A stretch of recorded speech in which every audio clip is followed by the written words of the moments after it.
Hello everyone, welcome on. It is a new week here on the Betting Weekly Studios, and every Monday we start the week with the Betting Weekly Dojo with my co-host Neil Channing. Before I introduce you to Neil, please hit the subscribe button, hit the like, give us a comment, let you know about the show, and lots of comments we get from you, always quite nice. Some positive ones, some not so positive ones.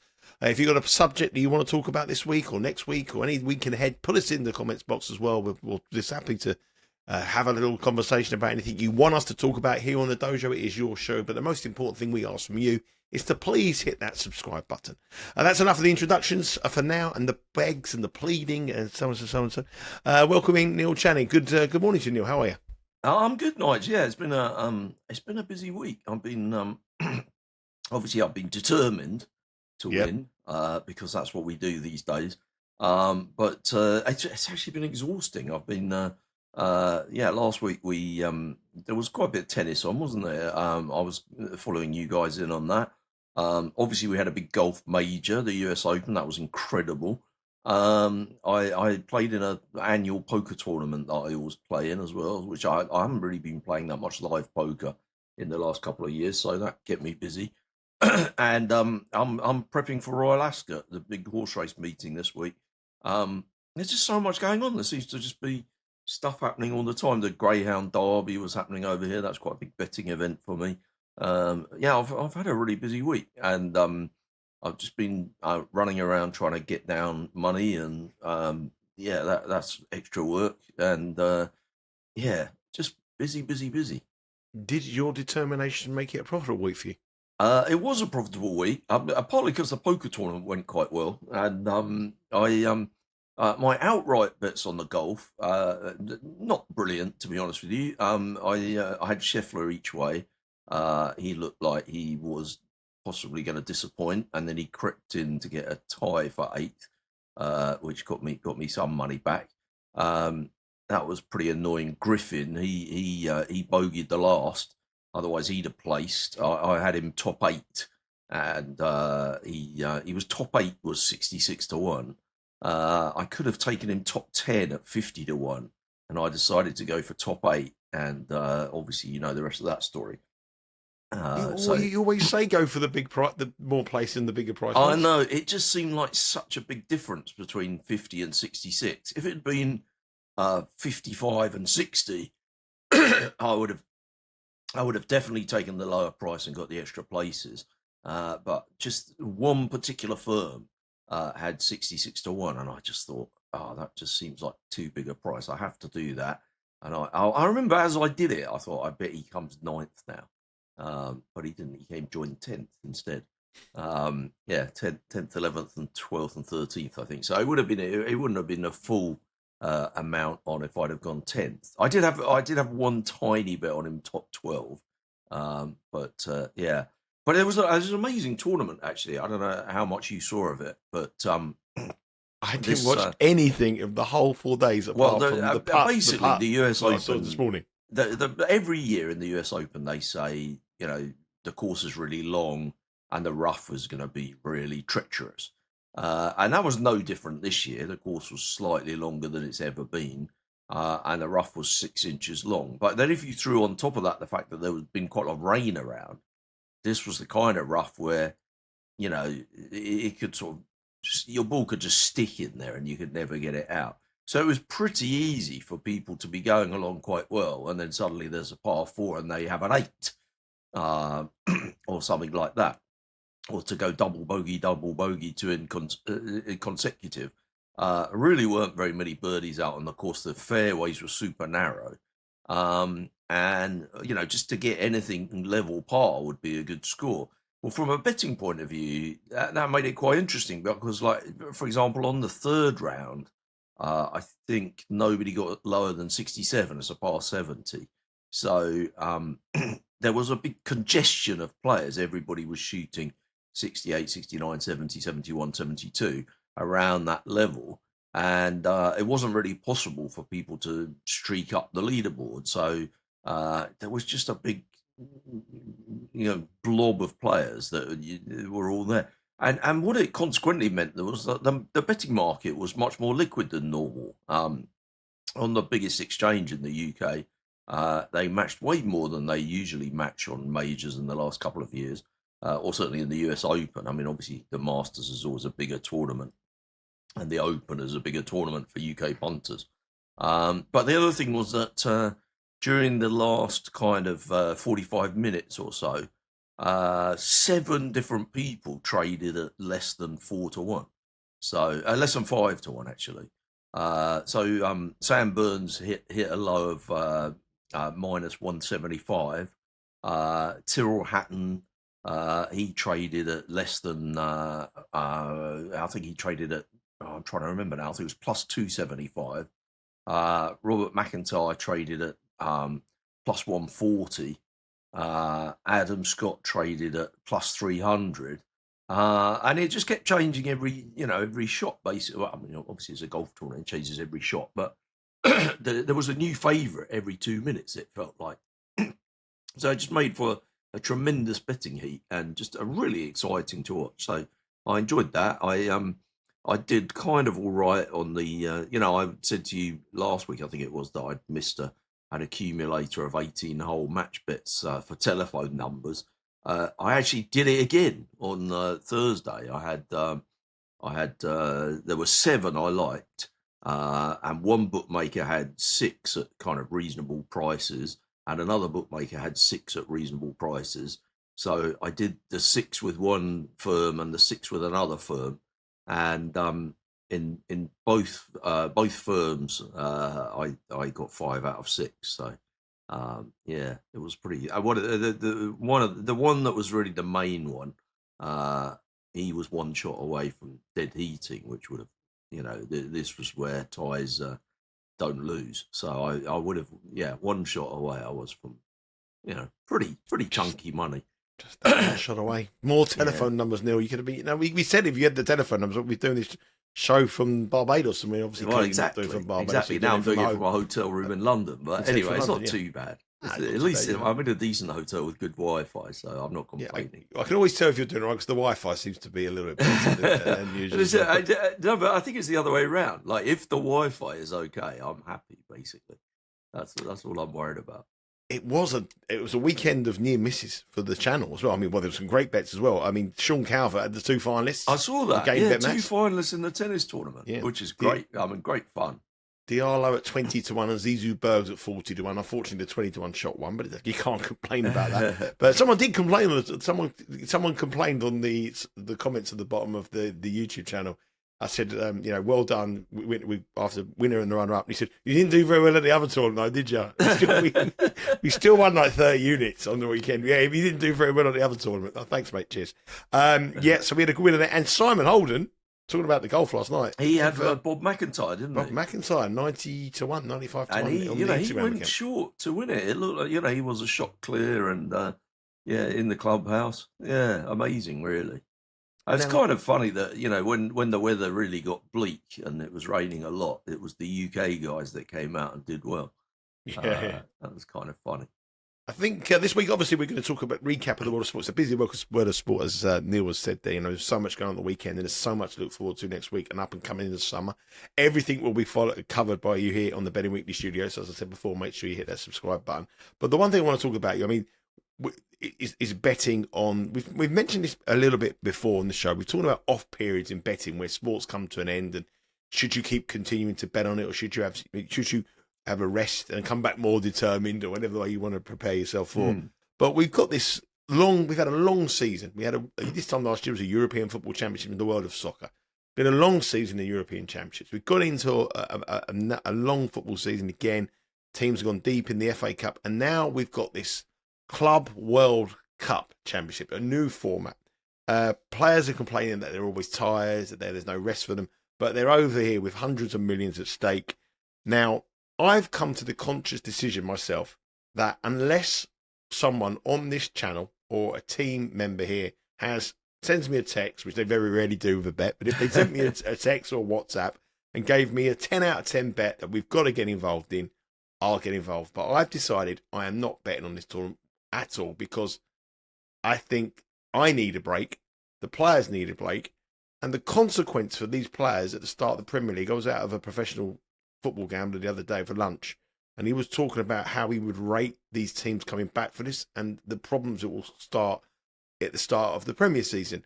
Now, we all know this is about money, but from a betting perspective, it's timing isn't great as well. Obviously, it's great for stateside viewers and people bettors in stateside because it's over in America. But for timing for us 2 a.m, 12 o'clock at night, that isn't really great.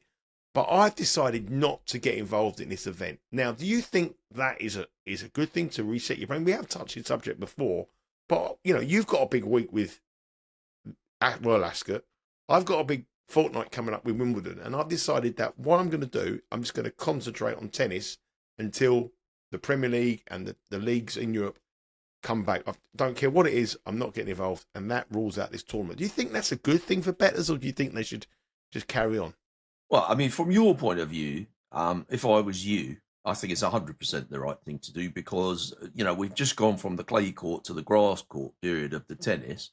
And, I think that's one of your best times of the year, that change in the season. I see that. I've followed your tennis bets over the years, and I think I haven't got the numbers to back it up, actually, but I feel like that change is the time where I always think I want to make sure I'm with Nigel on every bet. Oh, look at Sean! We haven't had a winner of the tournament all week and all season. Absolutely. And so I think why would you not focus on your biggest sport at what is ultimately the kind of biggest time of the year for that sport? You've got a really big tournament at Queen's this week. There's a tournament at the Halle Club, and obviously you're in the run up to Wimbledon now. So I don't think there's anything wrong with that. From my point of view, I don't really have any opinions on soccer. I couldn't name 3 players in any of the Premierships. You could name 3 Arsenal players. I have thousands of bets on soccer every year, but they're all tailing people. I don't have an opinion on it. I couldn't care less. I never watch a game. So, it doesn't make any difference to me. I actually, my main guy that I follow on soccer, he's sent through some bets on this tournament. I was so busy in the last few days with the golf and the tennis and racing and stuff like that. I didn't even put them on. So I didn't even look at them. I don't know what the results were. I got no idea. So I don't know. I'm very busy this week with the horse racing at Royal Ascot. I'm going to be getting up at like 3 a.m. to work on that every day, and getting my money down takes a bit of time. So I can't really see me getting too involved in the football. Having said that, if I was a football punter and that was my main bread and butter and I had opinions on it, I would say this is a great thing to get involved in because it's a thing where, when there's a thing with lots of variables that people are not sure about, so it's, with difficult team news, we don't really know who's got the motivation, which teams are playing with top intensity, who's just showing up for the money. Those things are all very difficult to calculate. And if you're a professional football punter, a soccer punter, you should be better at evaluating those things than an average Joe. And it's the average Joe who kind of formulates the market. So I sort of feel like there's an angle and an edge for soccer punters, but I don't think I've got anything. I don't have any kind of knowledge that's going to help me get that. My guy that's sending me picks, he's got some angles. I'm sure he's not just writing them on the back of a cigarette packet. He's got some real reasons behind his bets. So I should probably look at it. On another thing, somebody I did see a professional football punter who I follow, who I know, and he was saying actually the bets, you can't. What am I talking about? The market size on these matches is very low. You can't get much on. People talk about Asia being such a massive soccer market, and he was saying, the Asian firms, you can get, $20 on these games. So, and maybe not. That's probably an exaggeration, but if on a Saturday in the heart of the football season, if I want to bet on Liverpool versus Arsenal in a match in the Premier, and there's 10 minutes to go to a kickoff, I can bet 100,000, and then 30 seconds later I can bet another 100,000.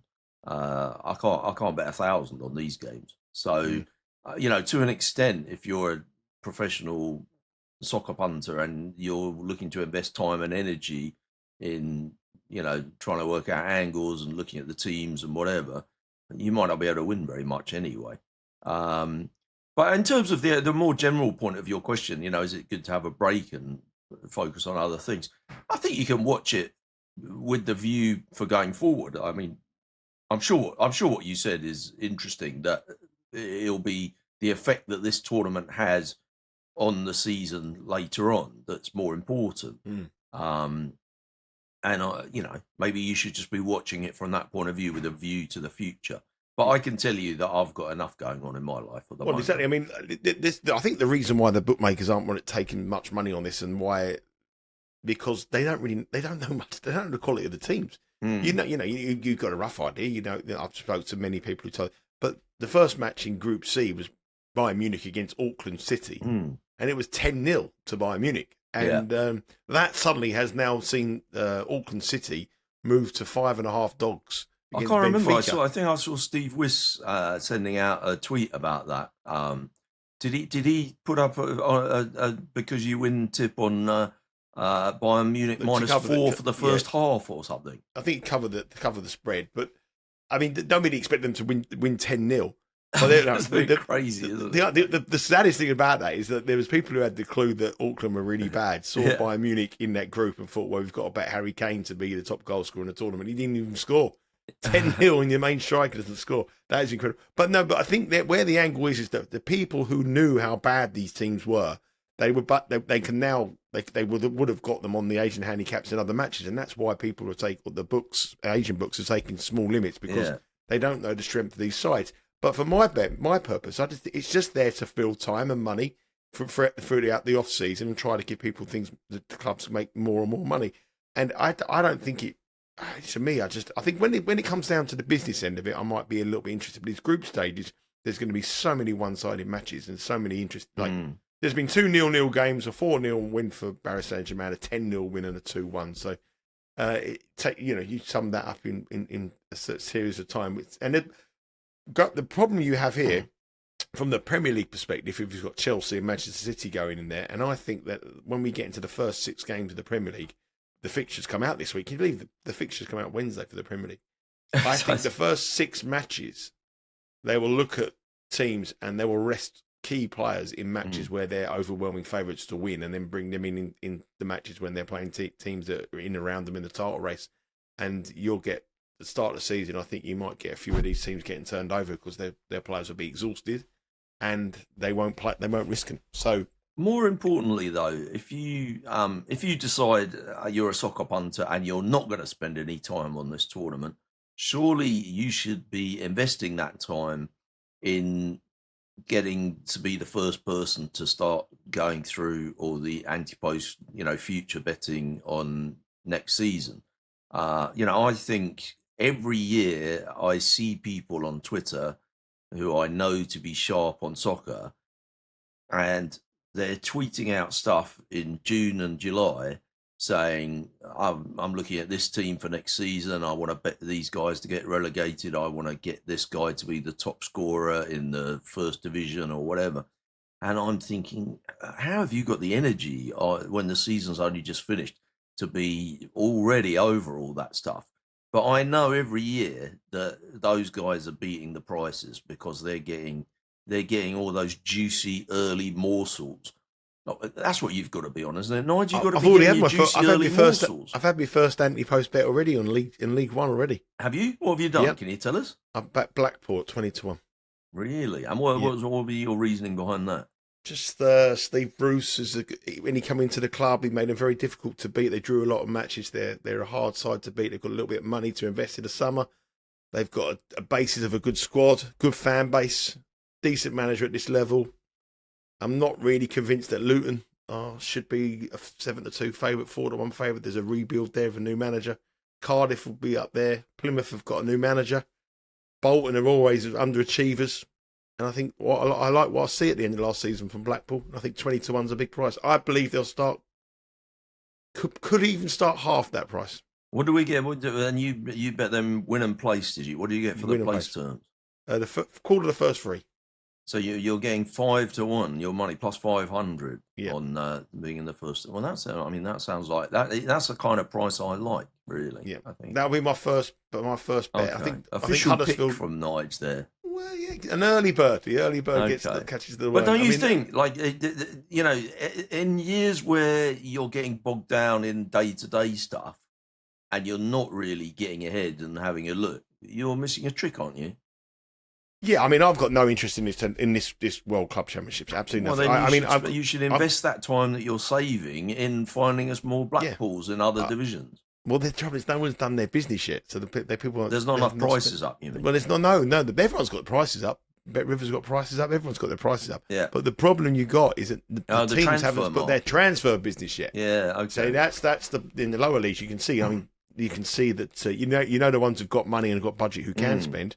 But the teams haven't done it, and they're getting rid of players. They're coming to the end of the season. They're getting rid of players at the end. So they're what's in transition the sweet at the moment. spot for getting your bets down? Because you got to beat these other hungry punters. You want to be sort of really getting you involved in sort of like the early part of July.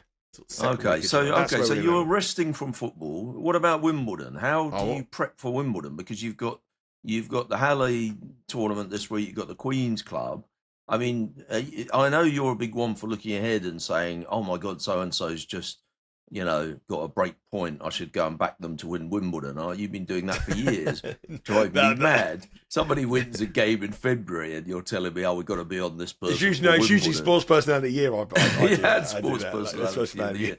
But, have you had a lot of futures bets for Wimbledon already? I've had.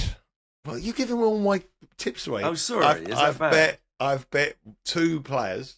Three players at big prices, and I think Bet Rivers are the best prices in these two players still. The first one I bet was Cash, about 125 to 1. But he's got a back injury, so it's just a speculative bet. I think it was a big price, so they're not that great. Yeah, the market's dominated by Sinner and Alcaraz, isn't it? Yeah. So they're like plus one, slightly spoilt it, really. And the sad thing about it is they're going to be on opposite half of the draw. Oh. So the likelihood is they're going to be Sounds on the like final. a complete write-off. You can get them to overturn, especially at Wimbledon Women's. You can get the favourite beat. So I looked at her. I bet Cash small. I bet Lorenzo Musetti at 80 to 1 small. I think he's currently 70 I'm going to 1. off the men's now. I want to hear the women's now. I bet Madison Keys 20 to 1. I think that's a very, very, very big price. If I was giving you a tip now, Chad, as I said to anybody watching the show, if you want to have a bet for Wimbledon, Madison Keys at 20 to 1 would be the bet that I have. I bet Rivers are taking no chances. They're half that odds, so they're being very well. They're being very shrewd by the sound. I don't think you really want to look at too much of the grass. I mean, we've got a tournament this week with Sinner's the favourite, Alcaraz is the favourite. There's a real Schneider each way double on that tournament, channels for you.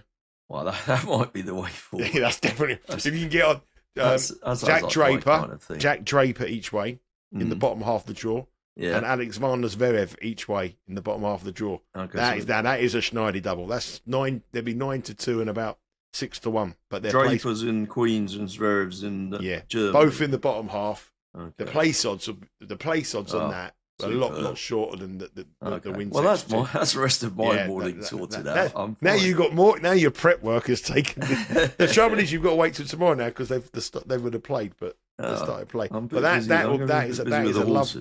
is a lovely. Well, I do think as a general thing, and obviously the dojo we like to talk about general concepts of betting. That if you can always be slightly thinking ahead to what the next event is before the general market is, before 90% of the punters are thinking about it, you get to play on more illiquid markets and you get to pick off mistakes a bit easier.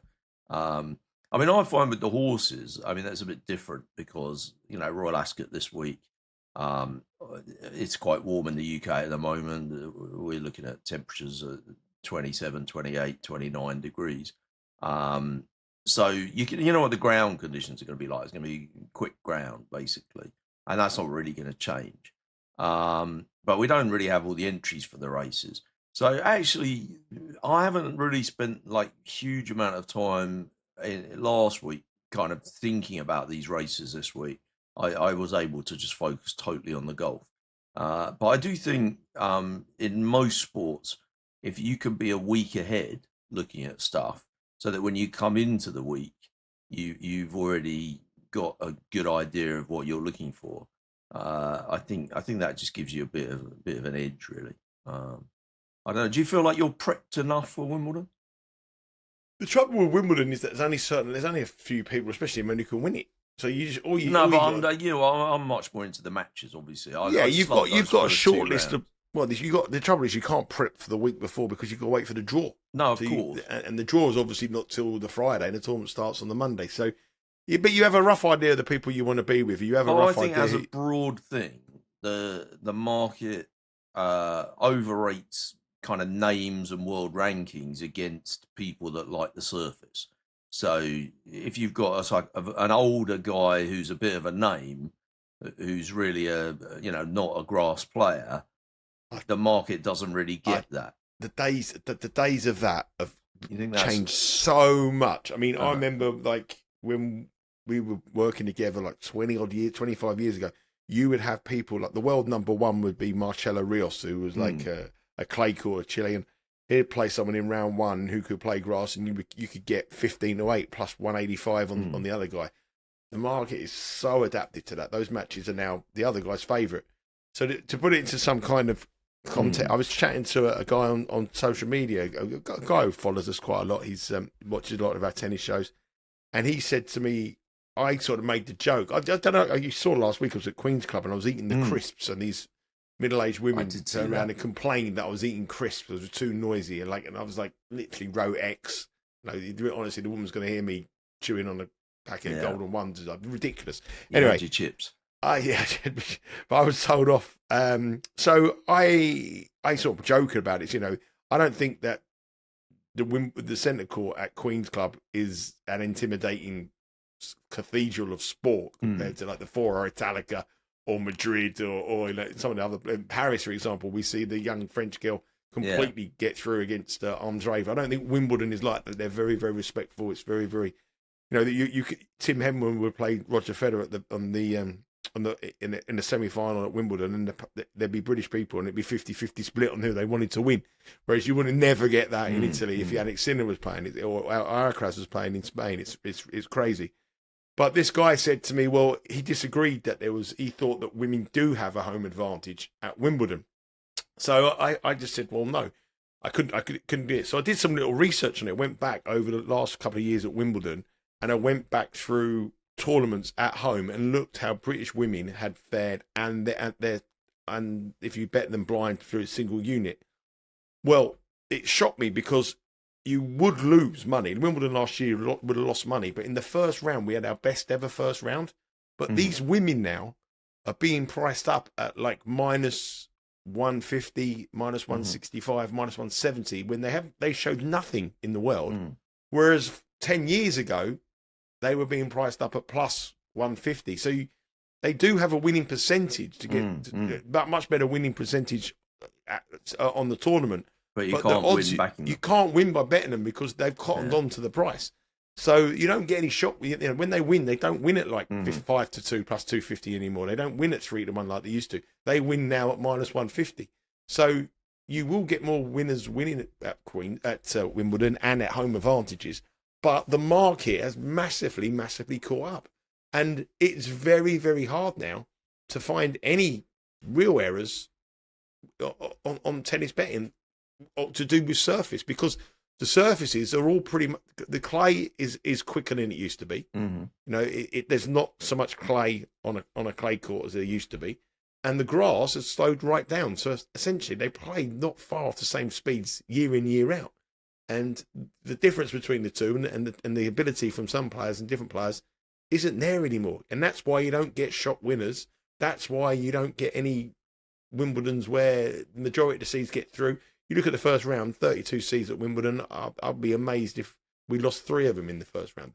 You don't get it anymore because the pricing mechanism is so good.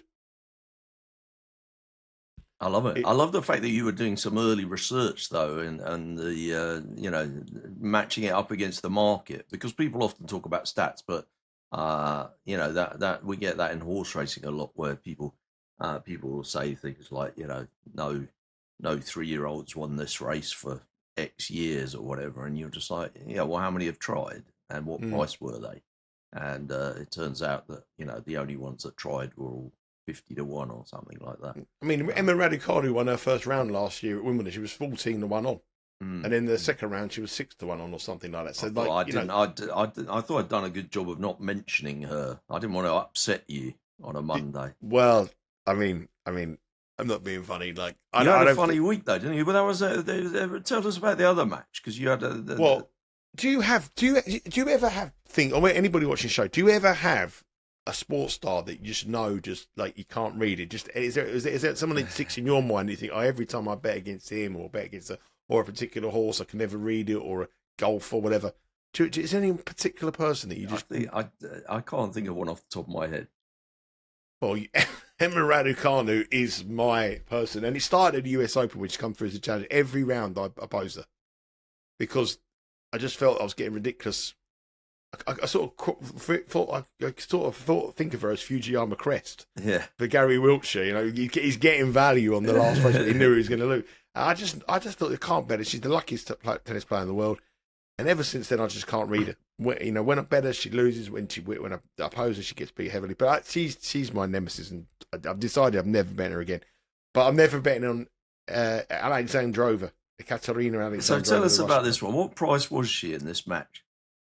Oh, she played a girl called Elise Mertens, and I did the show with Rory, the WTA show. Yeah. And I made a case for her to win the tournament. I said that, but she was too short of a price. I said, I think she'll win the tournament. It'll be her or the other favourite. They were joint favourites, more or less. And she's won this tournament twice before over in Herzogenbosch. And I said that she's the best player in the tournament. She'll win the tournament. So I did another show, and I said whoever won this match, or this particular match that she was playing the round before, would win the tournament. Yeah. So I bet her to win the tournament at 5-2, plus 250, and I bet her to win this match at minus 136. She was 8-11 to win this match. I bet her at minus 136, and I'm very, very superstitious when it comes to tennis. Like if I sit and watch something, she suddenly goes love 40. If I go in the kitchen and like make myself a drink or clear up some dog mess in the garden, so I get back and it's juice. And every time I sit down again, it doesn't work for me. I'm just like really, really like I can't believe it. So I'm very, very. I walk around, I get nervous, and I go in the rooms. So I'm sitting there, and she's won the first set as I'm doing the washing up. Then I'm doing pottering around the house, and she's got a match point. So I sit down and watch the match point on Mertens serve. Mertens saves the match point. Next point she saves to Bert. Anyway, it goes on and goes on. And in the match, my girl failed to take one of 11 match points. Oh, my God. 10 of them were on the Mertens serve. What was the shortest price you got to? Oh, she was. I didn't check the in-running play, but she's got to be minus 5,000, isn't she? She's got to be 50 on. Yeah. I don't think she would have hit 101. Maybe she probably hit 101, but 11 match points, and you're not taking one of them. So painful. And this was the following day after the Raducanu carnage. I can imagine how you were feeling at that stage. Well, you're in disbelief sometimes. I never forget the time that you told me to sell the 50-ups in a snooker, and I'm sitting there watching every black going down. Costing me 210 quid in the middle of a 147 break. And you had this numbness in you that was just, you can't believe what you're watching. Yeah. And I don't like that feeling. That's not a very nice feeling to have. Feeling. That isn't a very good feeling at all to have that. So you're talking about prep, looking at prepping. I mean, you've got Ascot this week. There's some big races. The fields. Yeah. We know some of the big races. What is the big race? Is it the Gold Cup? The Ascot Gold Cup? Kind of. Yeah. I mean, there's like the meeting starts off with 4 Group 1 races. So I mean, they're all big races really. There's so many big races during the week. I mean, a lot of the prep that I do is more kind of general. It's not specific to any one horse. So, I did some stuff on some of the sires and looking through to see their record over, 1 mile 2 and 1 mile 4 and whatever. I've done some stuff looking at the draw in various races. So, for example, at Ascot, they race round a bend in the longer races. And you would think that if you were drawn on the inside, you'd get to run round the narrow part of the bend, and so you're running less strides, so that's got to be better for you. But actually, what happens is the horses tend to get into a scrap to get to the bend, and they burn up too much energy. And those horses that do that don't really last out stamina-wise. Whereas, and also they can get into congestion around the bend and they can't get a run. So horses that fan wide round the bend who come from off the pace have a really good record in those 1.5 mile races. And I've done quite a lot of work on that, and I still will read I'm sure I'll read in the media in the next few days, oh, this one's got a great chance because of his inside draw around this 1.5 miles. And I'm just going to be, smiling to myself and thinking, well, I'm glad I put the work in on that, because, these people that are reading that nonsense are being misled. But the market is clearly not adapting enough to what I know to be true. So that kind of prep I like. I can't say I've spent a huge amount of time wading through each individual horse yet, because until you know exactly who's going to run, where they're going to be drawn, what the weather is, there's no point. Now, obviously, we know for tomorrow where everything's, and for Wednesday, where everything's drawn and who's going to run and what the weather's going to be like.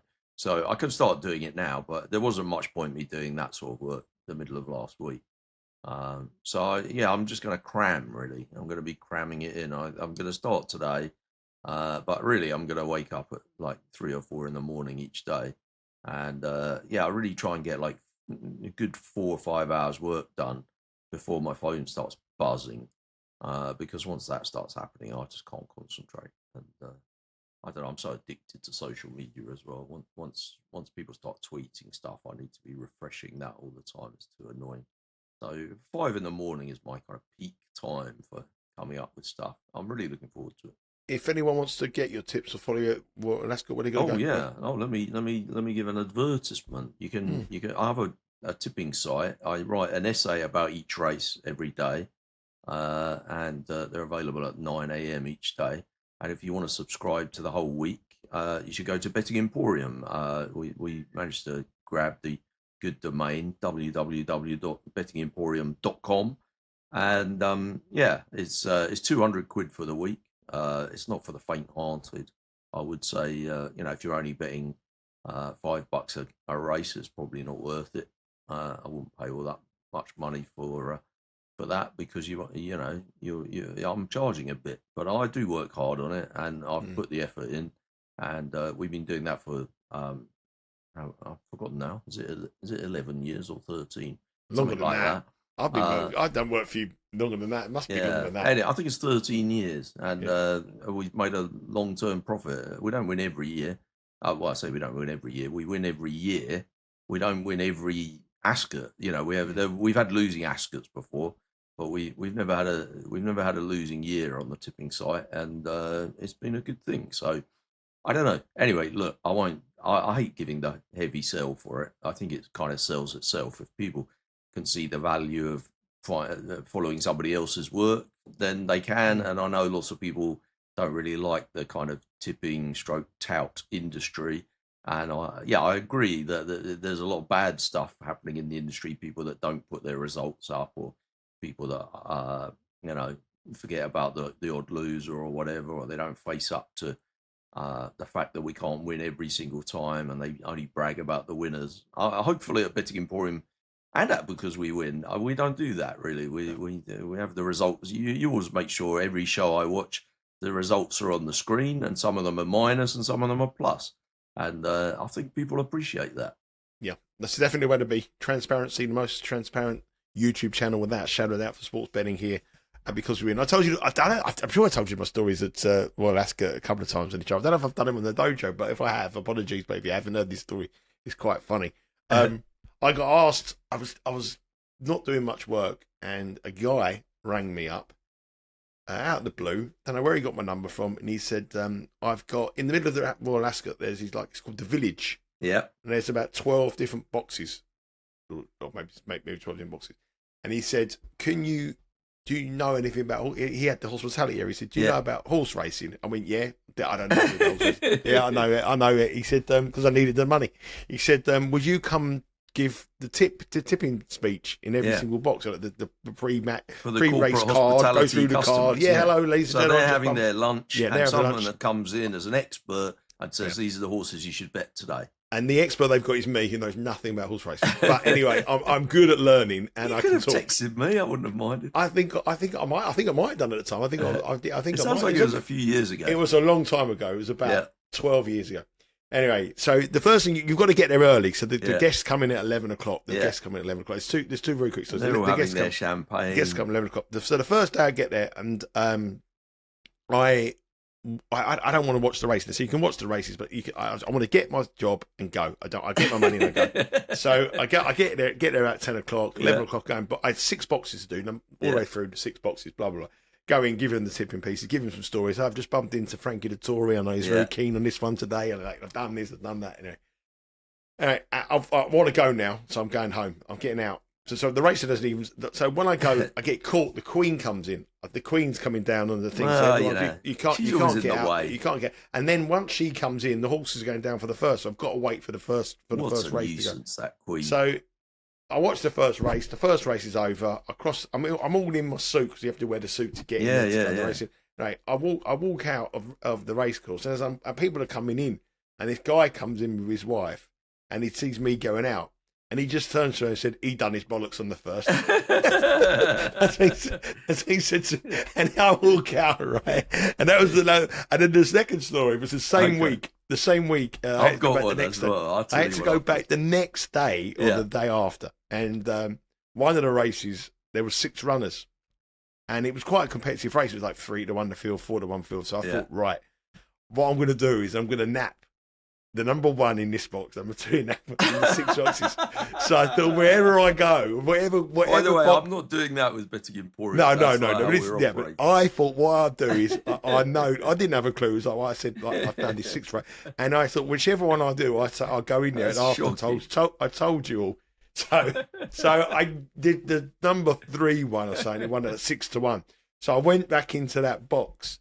And everyone's going, well done, we're all on it, really. And I'm going, I told you, didn't I? They're all having drinks. This bloke comes and taps me on the shoulder.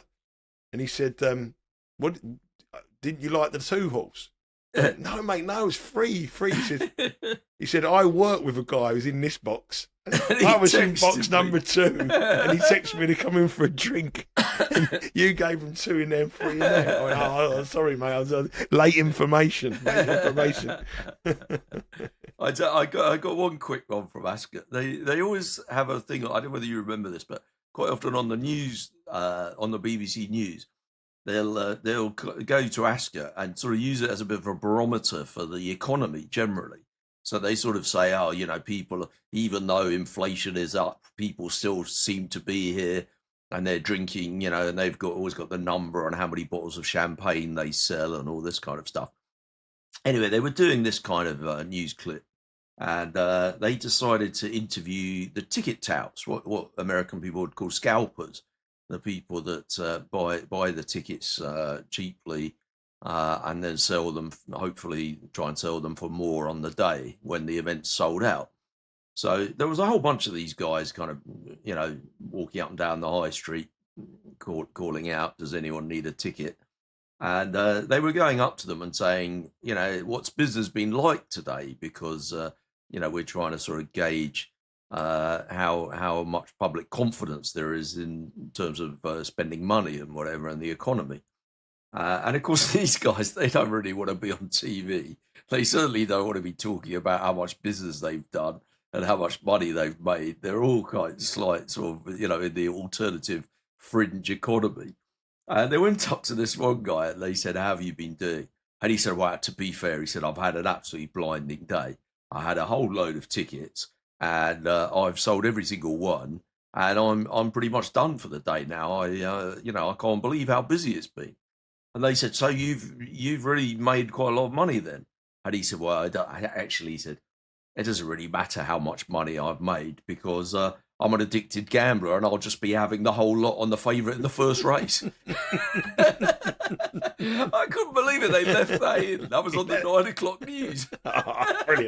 Brilliant. Come to Royal Ascot. It's one of the only race. It's one of the only race meetings that I know that gets a good view in stateside. People like it. A lot of American it's friends covered on NBC. Yeah, they love it. My friend Nick he does presenting for NBC at Royal Ascot. Yeah, it's a big thing. Used to bet on what the Queen colour of her hat. So, I think they're now betting on the colour of the King's tie. Is the thing? Oh, is it? Yeah, you can bet on that. Well, if you want to know what colour the King's tie, Neil Channing will be writing his tipping piece on that on his website tomorrow. And that's been it for the dojo this week. Obviously, just chatting about the world of sport. It's a quiet period of time in terms of the football and the betting stories, but obviously there's so much going on here on the channel. I've got to go and find my top hat.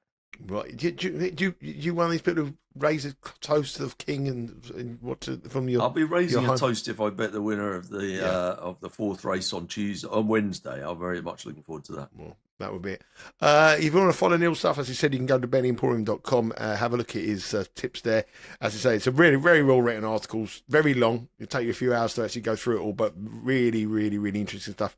And we've had some good success over the years at Royal Ascot, and I'll be involved for sure. Even I'm hopefully going to Italy this week, so hopefully my mother-in-law isn't too well, so hopefully we can get on our holiday on Wednesday. But before I go, I'll still be doing stuff on the tennis. Betting Weekly Game Bet Match will be here. Myself and Sean, hopefully backing up some winners from last week. Betting Weekly WTA, myself and Rory gave a show yesterday, looking at the two women's matches and the build-up to Wimbledon on the grass court. Betting Weekly Tennis Live, Betting Weekly stateside as well with Doug Kazarian doing the baseball shows and on the basketball shows. Betting Weekly Fight Life. It's all happening here.